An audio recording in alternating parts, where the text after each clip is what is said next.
भाई बड़ी अफसोस की बात है और मजबूर हो गया मैं ये वीडियो बना रहा हूँ। अजब मंजर हो गया है, मक्के शरीफ और मदीने मुनव्वरा में अजब सा हाल देखने को मिल रहा है। मतलब मैं तो ये कह रहा हूँ कि एक आदमी जो है वो उम्रे का पैकेज लेता है घर का, और वो यहाँ आने के बाद जिस्मानी तौर पे वो उम्रा करता है, रूहानी तौर पे पूरे खानदान को कराता है। मतलब क्या हुआ? अरे कमाल हो गया, इंतहा हो गई। मतलब क्या इबादत में दिल लग रहा है? क्या मज़हब को मजाक बनाया जा रहा है?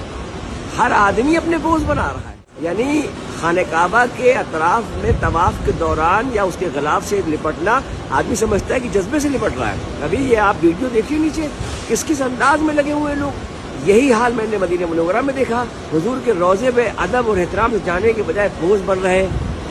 किस बात के वहाँ पर शिफात के तलबगार हो रहे हैं, और किस बात का यहाँ पे अल्लाह से अपने गुनाहों की माफ़ी और तौबा करने आए हैं। दिल तो मोबाइल में लगा हुआ है, दिल तो कैमरे में लगा हुआ है। खुदा का खौफ खाओ भाई, अल्लाह के वास्ते अपनी मेहनत की कमाई का पैसा लगा के पैकेज लेके यहाँ आके अपनी इबादत को ज़ाया न कीजिए। अल्लाह के वास्ते आप अपने जिस भी फ़िरक़े के जिस भी मसलक के जानने वाले हों, अपने आलिम दीन से पूछ लीजिए कि क्या ये मुनासिब है।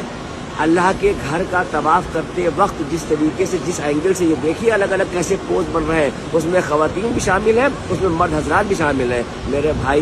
मेरे भाई अल्लाह के वास्ते अल्लाह को नाराज़ न करो। अल्लाह की नाराज़गी नाकाबिल बर्दाश्त है, बंदा बर्दाश्त नहीं कर सकता। अल्लाह से दोस्ती कर लोगे तो आक़िबत संवर जाएगी, लेकिन अल्लाह के घर में आके अगर इस तरीके की हरकतें हैं तो फिर अल्लाह ही मानेगी।